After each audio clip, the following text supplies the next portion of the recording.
इस वीडियो में हम लोग बिहार पुलिस भर्ती परीक्षा की प्रीवियस ईयर पेपर सॉल्व करेंगे जो 2016 में आया था। चलिए वीडियो शुरू करते हैं। आपका पहला सवाल है, जिसका कोई शत्रु पैदा ही न हुआ हो कहलाता है। जिसका कोई शत्रु पैदा ही न हुआ हो क्या कहलाता है? आपके ऑप्शन है ए स्कंदगुप्त, सी अजानबाहु, बी अजातशत्रु, डी अजय। चलिए बताइए इस सवाल का उत्तर क्या होगा। आपका सही उत्तर है ऑप्शन बी अजातशत्रु। चलिए आगे बढ़ते हैं।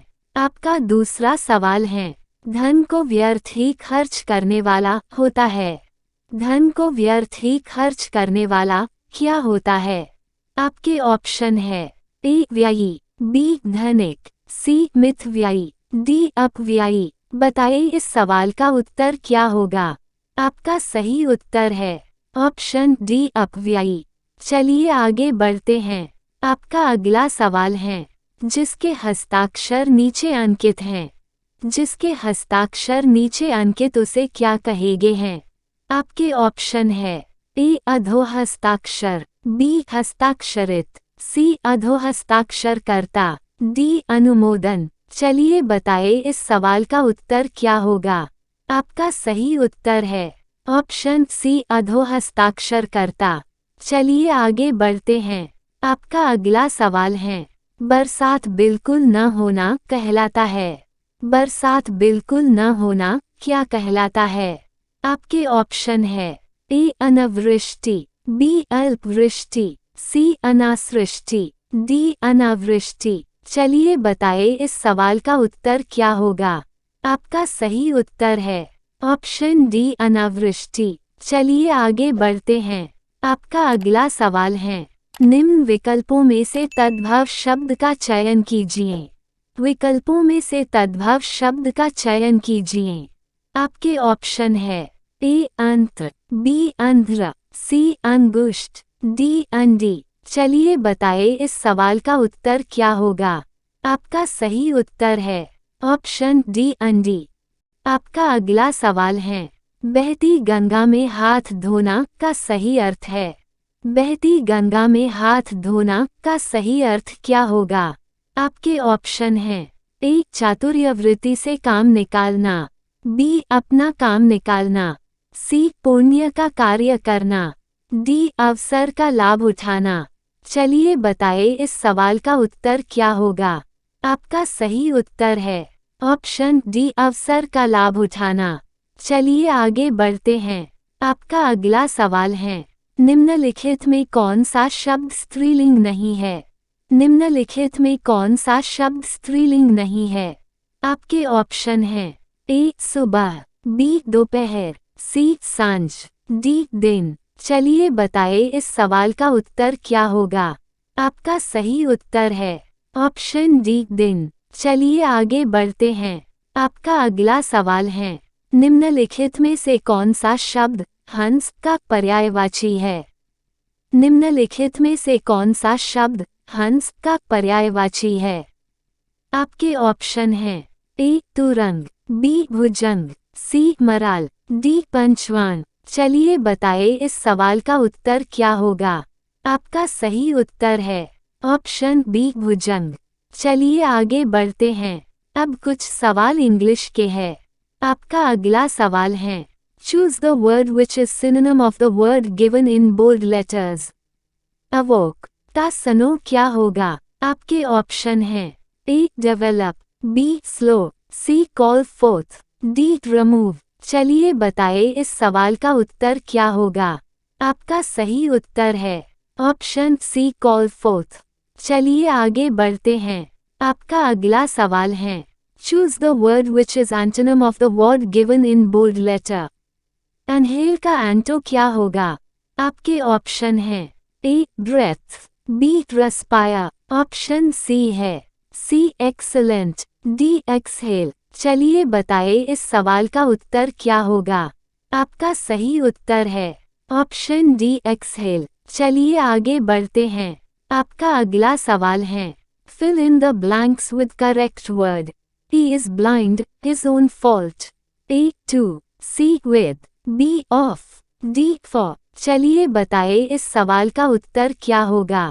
आपका सही उत्तर है option A 2। Directions question 12 to 13 which of the following word has wrong spelling। आपका अगला सवाल है 12। A fence, B faint, C famous, D fabulous। चलिए बताइए इस सवाल का उत्तर क्या होगा। आपका सही उत्तर है ऑप्शन ए फेंस स्पेलिंग का गलत है। आपका अगला सवाल है 13। A privilege, B village, C distinguish, D distinction. चलिए बताइए इस सवाल का उत्तर क्या होगा।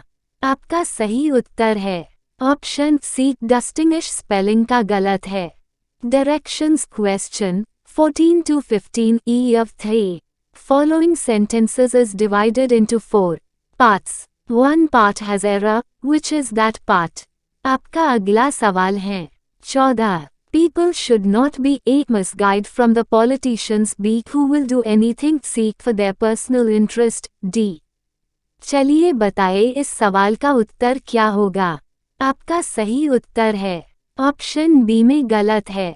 आपका अगला सवाल है 15। As a nation A we just didn't knew B how to value C our culture treasures D। चलिए बताइए इस सवाल का उत्तर क्या होगा। आपका सही उत्तर है ऑप्शन बी में गलत है। अब जी के जीएस के सवाल है। चलिए आगे बढ़ते हैं। आपका अगला सवाल है भारत का संविधान कब अपनाया गया। पूर्ण विराम। आपके ऑप्शन हैं ए 26 जनवरी 1950, बी 26 जनवरी 1949, सी 26 नवंबर 1949, डी 15 अगस्त 1947। चलिए बताइए इस सवाल का उत्तर क्या होगा। आपका सही उत्तर है ऑप्शन सी 26 नवंबर 1949। चलिए आगे बढ़ते हैं। आपका अगला सवाल है भारतीय राजनीति में कार्यपालिका किसके अधीनस्थ है। आपके ऑप्शन हैं ए न्यायपालिका, बी विधायिका, सी चुनाव आयोग, डी संघ लोक सेवा आयोग। चलिए बताइए इस सवाल का उत्तर क्या होगा। आपका सही उत्तर है ऑप्शन बी विधायिका। चलिए आगे बढ़ते हैं। आपका अगला सवाल है संविधान के लागू होने के समय निम्न आदर्शों आइडियल्स में से किसके प्रस्तावना में सम्मिलित नहीं किया गया था। आपके ऑप्शन हैं ए स्वतंत्रता, बी समानता, सी समाजवादी, डी न्याय। चलिए बताइए इस सवाल का उत्तर क्या होगा। आपका सही उत्तर है ऑप्शन सी समाजवादी। चलिए आगे बढ़ते हैं। आपका अगला सवाल है भारत के संविधान में मौलिक कर्तव्यों को किस वर्ष सम्मिलित किया गया। आपके ऑप्शन हैं ए 1985, सी 1979, बी 1965, डी 1976। चलिए बताइए इस सवाल का उत्तर क्या होगा। आपका सही उत्तर है option D 1976। Justice Altamas Kabir के पश्चात भारत के मुख्य न्यायाधीश कौन बने। A justice P Sathasivam, B justice K G Balakrishnan, C justice J S Verma, D justice A S Anand. चलिए बताइए इस सवाल का उत्तर क्या होगा। आपका सही उत्तर है ऑप्शन ए जस्टिस पी स्थासिवम। इस वीडियो में इतना ही। आगे के सवाल अगले वीडियो में देखेंगे। अगर आप इस चैनल पर नए हैं तो प्लीज़ इस चैनल को सब्सक्राइब कर दे। ऐसे ही न्यू वीडियो के लिए आपका दिन मंगलमय हो। धन्यवाद।